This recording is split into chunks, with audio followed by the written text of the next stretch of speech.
now, your main event. Introducing the hosts of Wrestling with Freddie, Jeff Dye, and Freddie Prinze Jr. Ladies and gentlemen, welcome back to a brand new episode of Wrestling with Freddie. With us once again, he's back, is Mr. Jeff Dye, and he believes in safe sex, and so should you.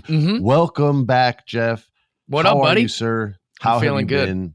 Are you angry at any airlines in particular, or did you forgive and forget? I had no airline issues. I'm one of the lucky ones. Yeah, it was fine. I was. My manager kept checking on me. Said, "How's the airports?" I said, "Oh, they've all the airline stuff hasn't affected me, but just the You're the normal only airline one. stuff. The normal airline stuff, where they just go, we're putting you on this flight. So you need a travel agent. I need something. And then you can have little fun things to do in the towns you go to, not just work. You can go see the sights. I still do that. Do you have a tour guide? No, I don't See, have a travel agent will hook you up with an insider that like knows, and then you get the good stuff. That's what we did when we went to Italy. We got all the good stuff with the extra sneaky tour guides. When you and your famous wife go to Disneyland, are you get the little person that takes you around? We get the asshole pass, yeah. I love it. It's the greatest pass ever, but I call it the asshole pass because everyone looks at you like you're the biggest Freddie Prinze asshole. Jr. and Sarah Michelle Gellar. Oh, they're cutting us in line. They don't look at us in a good way. It's not like, hey, look, it's Fred and Daphne. Like they don't go, you motherfuckers. Oh, wait, that's Fred and Daphne. And they're not happy about it one bit. But like, it's the ass. I acknowledge it's the asshole pass. I've even said it to dudes in line. I go, sorry, man. I go, if it makes you feel any better, it costs me a fortune. And the guy that does make them feel better. The guy literally goes, well, then that's all right. I was just like, all right, cool. He's a big dude from like St. Louis or something, and he was not having it. And I just wanted to make him feel better. I go, if it makes you feel any better, dude, it costs a fortune. He's like, yeah, I guess that's better. That does make it feel better. And then I don't mean to not talk about wrestling, but they'll let you ride the ride twice in a row. Like you don't have to get off. And so we finished the ride. It was the Cars ride. And the guy that was next up in line was the dude that was pissed. And I just looked at him twice and gave him the Jack Nicholson wink and fucking took off on a second ride. That's amazing. It was too loud in the speakers to hear if he said anything, but I know he said something. Yeah, he's like, what the heck? The greatest dude. This guy, they cut us twice. They cut us twice in line. This is insane. That's really funny. The asshole pass. Now everybody knows about the a-hole pass. All right, we're here to talk about wrestling. I don't even feel like a jerk about it. I really don't. It just makes me laugh. All right, so there wasn't a lot of wrestling to talk about, honestly, this week. The only good shows were Monday Night Raw and Dynamite. I couldn't get through Collision, and SmackDown was just sort of like, hey, here's Escobar and friggin' LA Knight. That's cool. And the rest of the show was just kind of, what? So we'll talk about the good stuff, not the bad stuff. And I thought there was real good stuff to talk about because a dude that you and I have liked for a long time is cutting great heel promos. The crowd friggin' hates him. They're not pumping it in. And sometimes they love him because he's so freaking good. But Gunther is the friggin' man and has grown on the mic so much so quickly. I feel like everything they've done with this dude is dead on. Like zero mistakes so far with Gunther. Zero mistakes. And he came out there and he basically said, look, I know I said some mean shit about your guy. I know I called him street trash. I talked about him growing up poor with nothing. He probably didn't have two parents. I did. I grew up perfect. You know what? I meant every word I said, I was going to say the P word. They booed him. They booed him hard, Jeff. They were pissed at him. And Damian Priest came out. And I haven't always liked Damian Priest's responses to Seth Rollins, but I have liked his responses to Gunther. Only this week, he had a completely different response. And he was about to say something on the mic and then just said, nah, dude, fuck you. Pow! And just punched him right in the face and it was on. I like the way they have built this up much more than the Seth Rollins Damian Priest stuff, because I thought Damian came off looking like the sucker in some of those promos, like he was giving away matches for free. And I think they tried to explain it because they listened to the podcast. They tried to explain it a couple episodes later and him saying like, I got a chip on my shoulder. I still need to earn this stuff, but I still didn't buy it 100%. And as vocal as I was about that, I want to be equally vocal in, I love this matchup. I hate that it's going to end at SummerSlam. I hope it doesn't. I think it will, but I really hope they continue it. I would love to see these guys go back and forth. I didn't think I would love it based on the booking of Priest previously, but he's all man. I love him in this. I love Gunther in this. You already love both these dudes, so I know you love it too. So there's a few things in this storyline that I think that are being overlooked, like really cool little things that I like. One, these are two former fat guys. Why aren't they talking about that? These are two fat dudes who lost all the weight, are shredded now, and are living their dreams. Why aren't they exploiting that? They should be talking about, hey, you used to be a fat loser who wanted to be a pro wrestler. I used to be a fat loser that wanted to be a pro wrestler. But you know what the difference is? We both became it. We're both living our dreams. But you know what? You were garbage, and I had a good parents. Like, I wish that they would exploit that a little bit. But then also, I love that he's not afraid to be like, oh, the sad story. Your parents didn't care enough. That's what happened. Your parents didn't care enough. Yeah, to give you the dick. upbringing you deserved. You know, like, I like that he's leaning into that, which is great. I actually Googled where he's from this week because I was like, he has Arnold Schwarzenegger moments. And it's like, of course, they're both from Austria. I just once I looked it up, I was like, well, that's very obvious. So is your boy Freddie Prinze Jr.'s family. From Austria? My dad was half Puerto Rican, half German through Austria. I did not know that. Anne-Marie Prutzel, my family's real last name is Prutzel, not Prinz, was a famous opera singer. She was my great-great-grandmother in the Austria Opera House. So you guys can take that to the bank. That's pretty interesting. Yeah, I had no idea. That's cool. Yeah, I like Gunther. I like Damien. Another thing that he did say in the mic that I really, really liked that I wish that they would exploit more is he's like, this is such a forgettable reign. You being the champion is such a... He's such an asshole. But it works too, because it felt like he would buy the Disney pass for sure. It also felt like that was the moment that Damien was like, "You piece of shit." I can't believe you just said that. like you could see, like, I mean, and I read into all this stuff. I am no, you're dead on. I'm kayfabe Jeff for sure. Like, everyone's aware of like how I'm in it. But like I felt like Damien was like, "Did you just say that like it doesn't even matter that I'm champ because like it's so like." I haven't lived up to it. He keeps saying he hasn't lived up to being the champion, which I really like. So just give me the belt. I just think Gunther is killing it on the mic. I like what he's doing. I like the idea of this. I also like the idea of bringing class into it. He's bringing class. Classism. Like, classism is dope because everyone can relate to it. I was fine. I had a great upbringing. I had good parents who gave me good values, and you're street trash. And so the fact that they're willing to touch on class and do it so well, it's perfect for what Gunther's doing. And I like both of them. And it's making me love the story.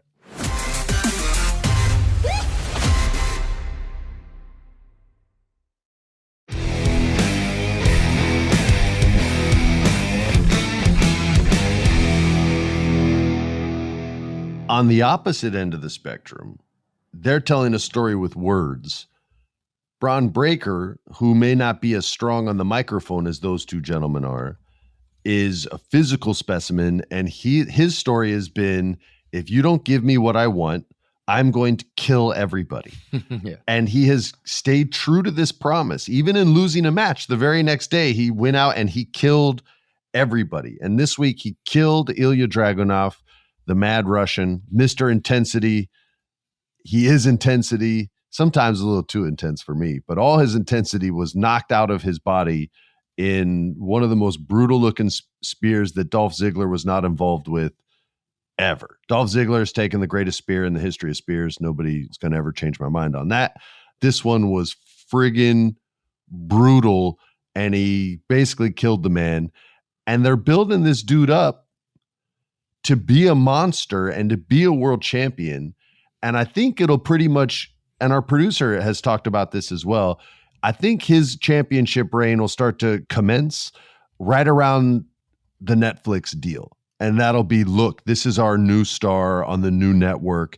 He's a monster. He's got title X, Y, or Z. I don't know which one it'll be at that point, but he's our guy. Mm-hmm. He could get a Paul Heyman to speak for him. I could see Paul working with him very, very easily because you've already seen it work so well with Brock. He needs time to develop that promo that's going to make everyone fall in love with him. And he deserves time. So I'm not going to go, I haven't seen that promo yet. I sucked the first 10 years I was an actor, so he can have a little longer than 6 months. But yeah, man, I like Bron Breakker a lot, and I want to see him work as a character because they haven't had a guy like this since a young Brock Lesnar. I think they've tried it with different guys. You know what I mean? And I don't want to mention names of guys that it didn't work with, but they've tried it a lot of times. But Bron kind of has the family lineage with the Steiner brothers there, which were one of my favorite friggin' tag teams when I was a kid, man. I was obsessed with those guys. Who? And with the Steiner brothers. Oh, the Steiner brothers. Yeah. Legends. That's his friggin' uncle and his dad, dude. So that's why I still don't know why they call him Bron Breakker. I'm like, just man, call him Bron Steiner, dude. He's a friggin' Steiner. It's not mine. I'm sure every fan that knows that, it's like, just call him Steiner for Christ's sake. But I didn't know that till right this second that he was related to the Steiners. So dude. Yeah, I love that's that. his dad and friggin' uncle, man. Awesome. That's why they're doing the roof. That's he why should they wear started a doing dog the bark. collar like Rick. That'd be sick. He wears singlets that are kind of like to pay like respect and tribute to both his dad and his uncle. As long as he never wears that stupid chain hat that the chainmail. I hated it, dude. I hated it so much. Yeah, but his biceps, dude, he's had the best biceps in the game. He's got a little tiny bicep on top of his bicep. Yeah, he has two, where most mortal men have one. Yeah, there's no slander on the Steiner bicep on this podcast. I will not. I don't care how he got there. Look, I'm a Dodger fan. Barry Bonds is still the freaking man, dude. You can't say that about Scott Steiner's biceps, very bro. Weird, dude. It's I'm very not weird going to stand for it. Google it if you don't know what we're talking about. Google Scott Steiner bicep. It has got a little. If you want to see the scariest, most intimidating set of buys that have ever existed, you Google it. If you want to see the sickest arm wrestling match minus Sylvester Stallone versus Blaster, Google Steiner versus Triple H arm wrestling, and you'll see the best overacting ever from Triple H. Ever. Anyway, we like Bron Steiner, right? Or Bron Breakker. We like Bron Breakker. We love him here. I love him especially. He's great. I like big, strong dudes, and it's exciting to watch. And also the fact that he's over with people that matter. Like for fans, it's hard to get over with fans. It's even harder to get over with old, jaded wrestlers. And old, jaded wrestlers are saying nothing but good things about Bron Breakker. So who am I? If they're all saying that he's great and all the fans love him, like he's good. Every old wrestler I know is jaded except Hacksaw Jim Duggan. Out of all the old wrestlers I met, Hacksaw was always like, man, I love these kids. I think they're so great. Like he was always so nice. I was always like, dude, you're like this breath of fresh air when everyone else is like, oh, these kids don't get it today. And I heard that from the acting. All right, Freddie, let's do too. this. Name the most jaded wrestler in the industry. I need more than 3. I need more than 3 seconds. 1, 2, I won't be able to do it. 3, Bret Hart. I thought for sure we would be on the same page on that. I only met Bret once, but he did even come off a little. Dude, he cannot help himself. He was nice to me though. Also, this isn't even a side quest. This happened this week. Bret Hart is incapable of not shooting on people. Even when he's just there to sign autographs. That's all we need, Bret. Sign some belts, sign some pictures, be the hitman that we love, be the good guy. And then he was like, well, Vince McMahon, he's just signing autographs. And someone asked him, hey, what do you think about the Vince McMahon thing? He goes, what goes around comes around. And this is just what, it's like, oh my gosh, he can't help himself. Like, bro, he just keeps talking shit. The Montreal Screwjob was a traumatic experience. And he is reliving that trauma every time someone says the name Vince McMahon. Yeah. I guarantee you. I guarantee you there's no switch to turn off. If he hears the name, it's volume 10 or whatever your highest volume is, and I broke the switch. I can't turn it down. But then can he just pretend that he's like what? I guess here's what I don't like. Pretend. Bret Hart doesn't pretend a goddamn thing. He's a wrestler. Not a goddamn they all thing. Pretend. But I mean, he like doesn't. The idea that like I'm okay if you want to hate Goldberg your whole life and pretend like Goldberg ended your career for one little kick botch. And that's okay. You have that right. Say little kick botch, but it was a botch for sure, and it was not little. But it wasn't on purpose. It's not like Goldberg's out there trying to kill people. Well, no botches on purpose, right? And I'm fine with Bret Hart hating Goldberg forever. He's allowed to do whatever he wants. I love Bret Hart. But I will say, don't pretend to bury the hatchet and then bring it up a month later. Then re-brandish the hatchet. It's shiny and new. I just sharpened the hatchet. Ha ha. Ridiculous. Well, I go, oh, they're over that. I watched a whole thing. And then Bret just drums it back up 3 months later like, well, maybe if he wants to give me some of that money that he made over in Saudi Arabia. You're like, you just buried the hatchet. No, it's been rebrandished. Now that it's rebrandished and shiny and new. What if I told you Goldberg super kicked me too hard? You wouldn't think he was that cool then, would you? Well, I'm fine with anybody being You're fine upset. with anybody super kicking me? No, you're my guy, dude. I love you. I thought you were going a total different No, I was direction. saying Bret Hart's allowed to be upset at Goldberg forever, but don't just keep pretending you guys are cool and then not. That's the part that I have a problem. I'm with you, dude. I hear you.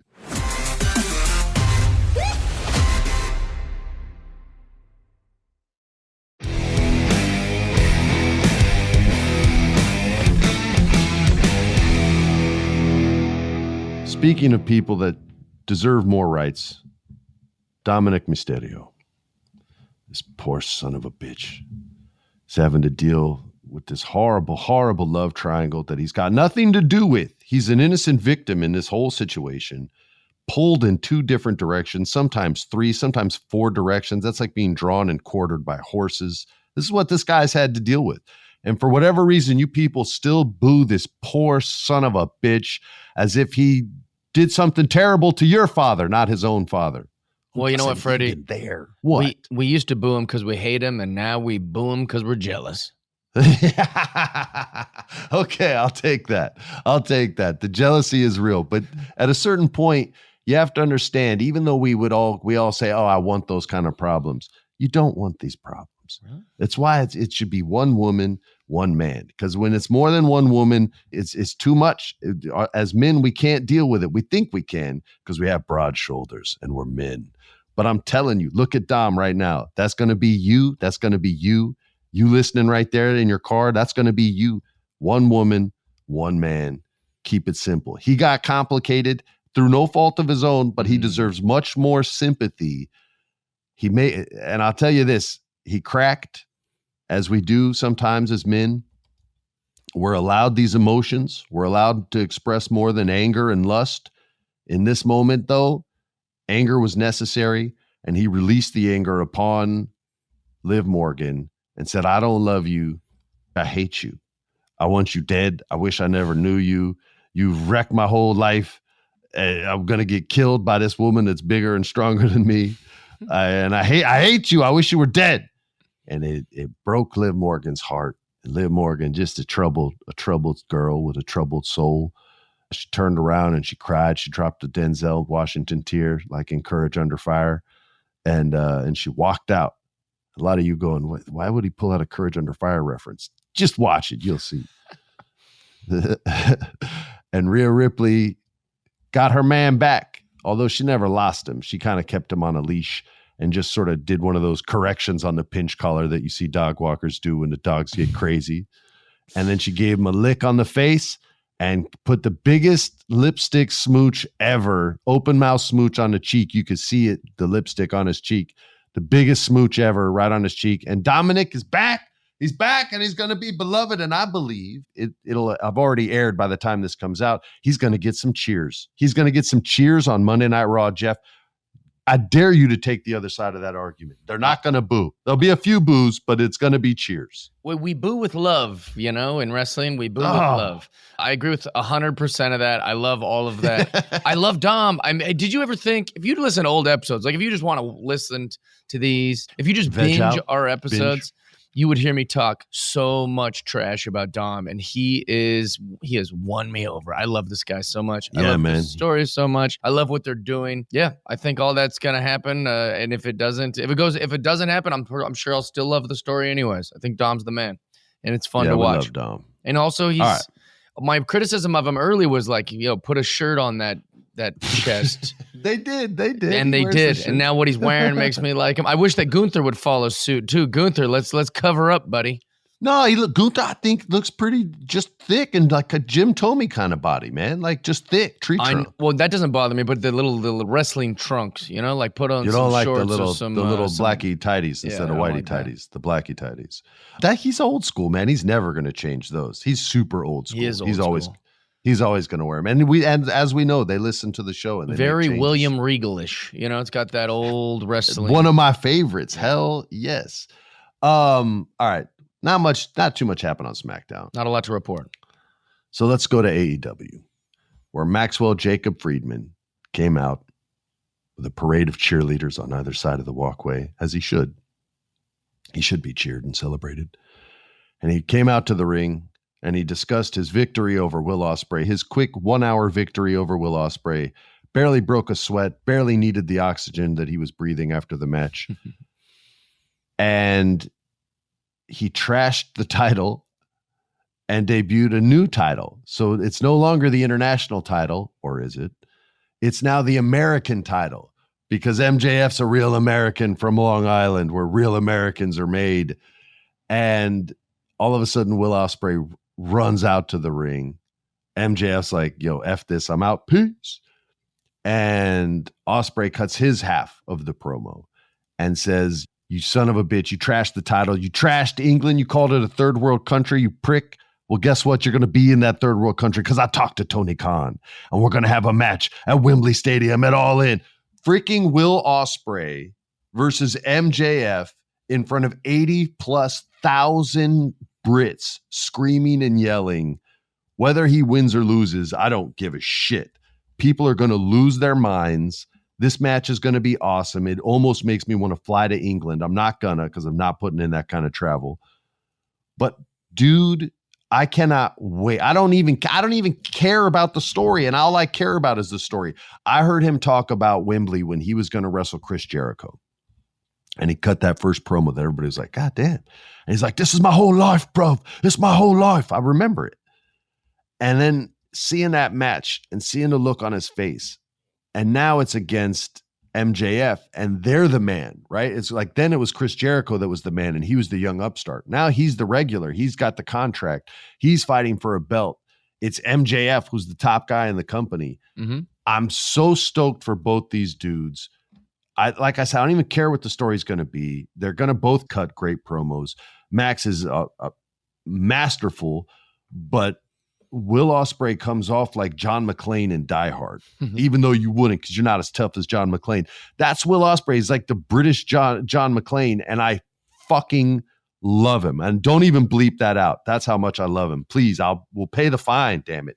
I love Will Ospreay. But anyway, I friggin' love him. What do you think about, one of the only, there's 3 stories in AEW. This is probably the best one. Absolutely. They say don't get your hopes up, don't get your expectations too high, but I'm like with Will Ospreay and MJF, this has potential, and I hope that we see this for a long time. I hope this is a Kane Undertaker, a Hogan Andre, Triple H Shawn Michaels, like an Orton Cena.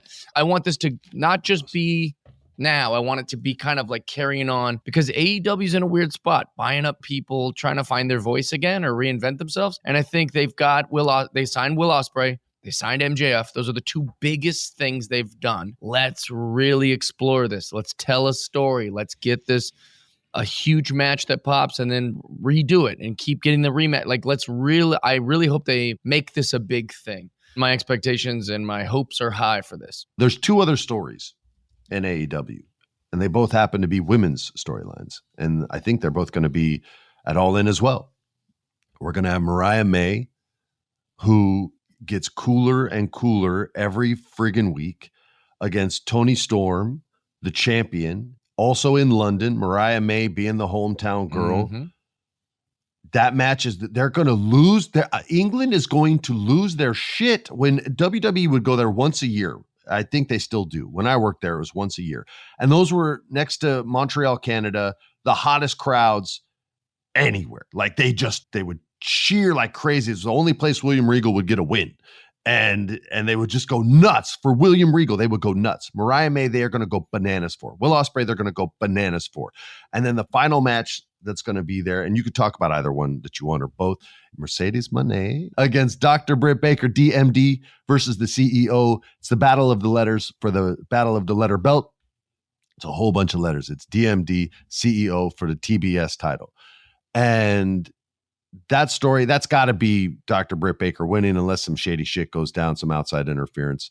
We'll make predictions on that as that gets closer. But of those two matches, I'm honestly more excited to see the Mariah May one because I didn't know anything about this girl until she came to AEW. Whereas I've been watching Britt Baker for a while. Yeah, I've been watching Mercedes Moné for a long ass time. I've seen what they can do, and I still want to see what Mariah May can do. Which one of these matches are you more excited for?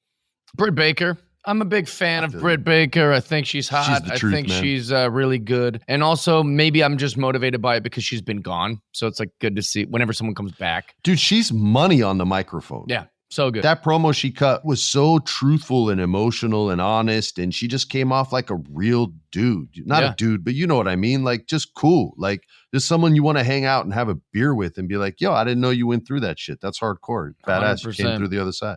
And she's just awesome. Sometimes wrestlers that you don't need to reinvent yourself or do a heel turn or change your whole thing. You just need to go away for a little while. And the fact the crowd will let you know when you need to turn one way or the other. And we miss you. Like we'll start to miss a wrestler. Like when MJF was gone, I was very, very loosely watching AEW. The ratings dropped by 300,000 viewers, man. I was looking at my phone. You know, I'd still watch the matches. I'd still be like, I'd look up and then MJF comes back and I'm right back in it. I'm all excited again. I feel like the same is true with the women's division with Britt Baker. Like her being gone, like I wasn't going, oh, where's Britt Baker? Where's Britt Baker? But then when she came back, I was like, oh, hell yeah, I forgot. Like I really like her. And so anyways, I think that's probably why I'm most excited about it, but that's just my guess. Yeah, she's the truth. All right, you guys, we ask you guys to leave us reviews and to rate us. Jeff gets mad at you if you don't give us a good rating. Yeah. But I don't. You can, however you feel is how you feel. But this week we got 5 stars, Jeff, so you're going to be happy. And the headline is Wrestling is Like Education. So this one I'm assuming is from a teacher. Love the show, gentlemen. Been listening for over a year and enjoy your insider perspective, experiences, and Jeff's comedy, random side quests, and pop culture tangents. This week, I particularly enjoyed how you mentioned the writing storyline process. The process you described has many parallels to education. As educators, we also begin with the end in mind. Yes, we talked about this on the show, and we reverse engineer how we want our students to achieve success. Sometimes we have to scrap plans along the way or adjust on the fly as well. We are there to guide with best practices. Ultimately, like wrestlers, majority of student success comes from practice and individual ownership of the learning. God damn, I agree with that, brother. Keep up the passionate work. Peace and God bless, Carlos G. Carlos, you're the man. Thanks. We got big love for you, dude. And I like what you said about, I'm going to read this again. Ultimately, like wrestlers, the majority of student success comes from practice and individual ownership of the learning. Hell yes, dude. We need more teachers like you, Carlos. Anyway, you guys stay tuned for Unsanctioned Thursdays. Jeff and I are going to give our predictions for SummerSlam. We're going to try to make y'all some money on whichever draft thing you guys use. On behalf of Jeff, Freddie Prinze, we'll see you on Thursday. Peace. Peace. This has been a production of iHeart's My Cultura Podcast Network. For more podcasts from iHeartRadio, visit the iHeartRadio app, Apple Podcasts, or wherever you listen to your favorite shows.